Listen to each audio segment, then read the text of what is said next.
Hi friends, welcome back to our channel. Friends, చాలా రోజులు అవుతుంది వీడియోలు ఎడ్యుకేషన్ పైన చేయకపోవడం. చాలా డేస్ అవుతుంది. ఎందుకు చేయలేదంటే ఇప్పుడైతే మనకు ప్రస్తుత పరిస్థితులు చూసినట్టయితే రేవంత్ రెడ్డి గారు మరి అసెంబ్లీ సమావేశాలు అయితే ఈ మార్చి మంత్లోనే అసెంబ్లీ సమావేశాలు పెట్టబోతున్నాడు.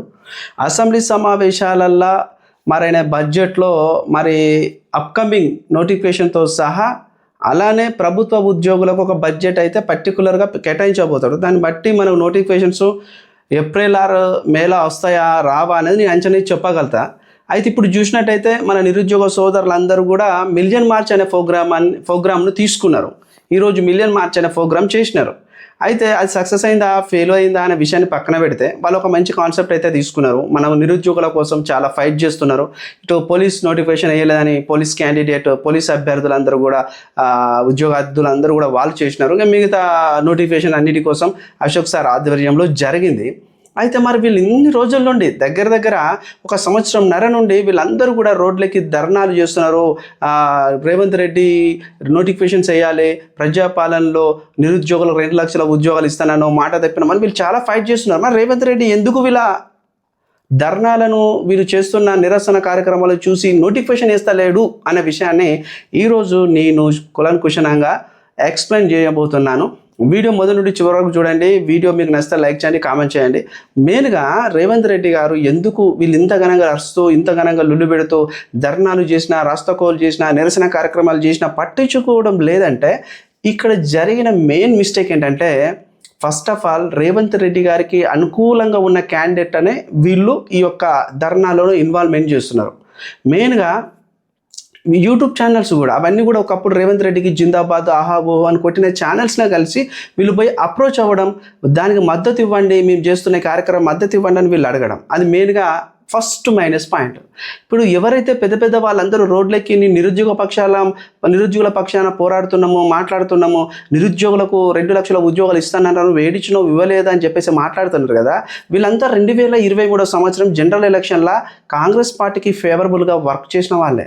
అయితే వీళ్ళందరూ వర్క్ చేసిన వాళ్ళే కాబట్టి రేవంత్ రెడ్డికి భయం అనిపిస్తలేదు. ఎందుకంటే రేవంత్ రెడ్డి అనుకుంటాడు కదా, వీళ్ళంతా నా కోసం పనిచేసిన వాళ్ళే, అసంతృప్తితో కొద్దిగా లొల్లి పెడుతున్నారు, వీళ్ళ గురించి మనం పట్టించుకునే అవసరం లేదు, వాడు ఎందుకు నాకు తెలుసులే, వాడు ఉర్రి కాముగా అట్టనే కూర్చుంటాడు, మనం పని మనకు చేసుకోవాలి అని రేవంత్ రెడ్డి అనుకుంటాను.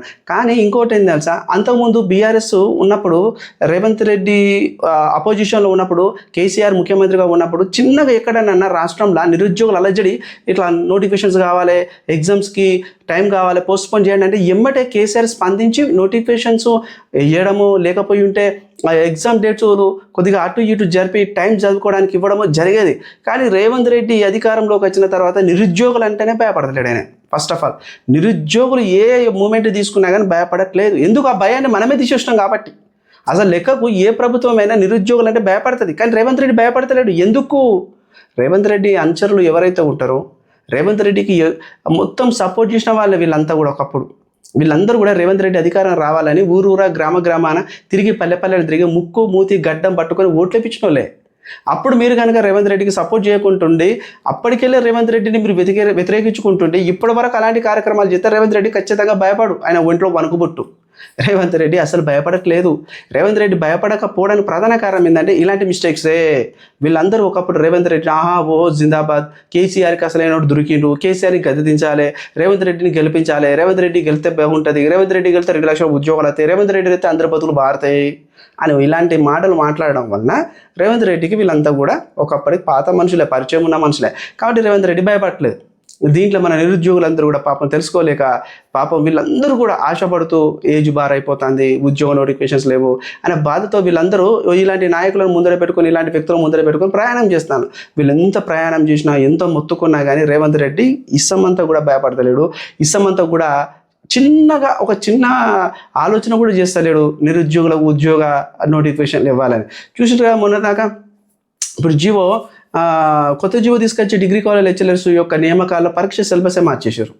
మొత్తంగా మళ్ళీ ఇంటర్వ్యూలు పెట్టాలంటాను.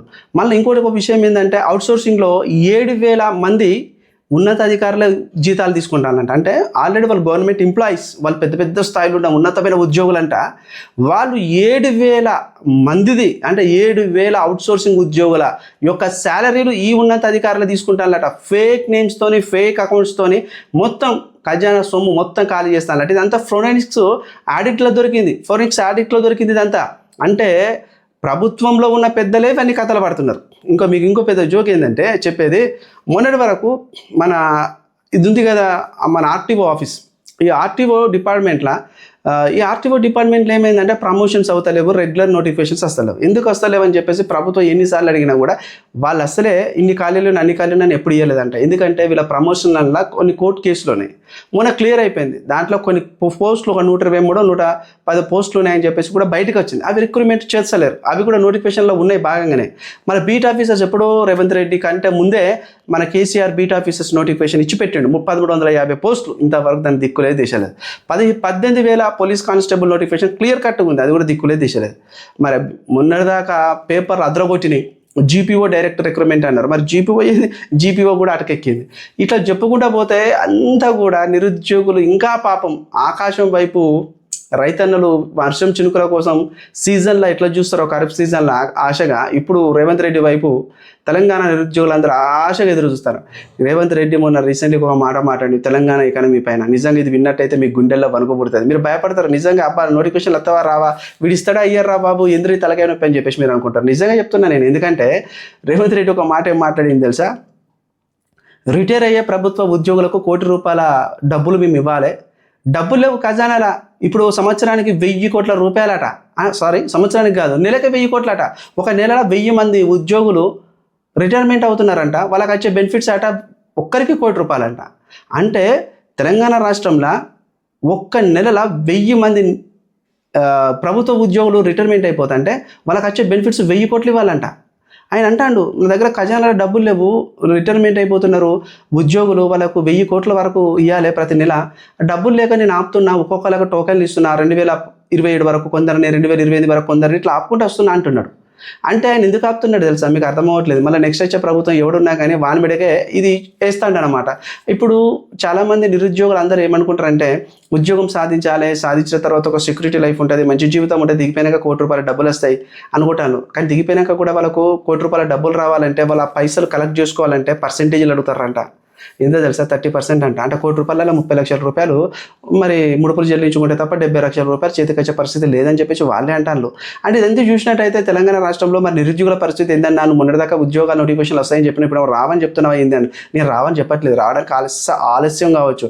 ఆలస్యం అయినా కానీ మీరు ఏం బాధపడకండి, మీరు ఏం ధైర్యం చెడకండి. మీరు అయితే నోటిఫికేషన్ కోసం ఖచ్చితంగా చదవండి.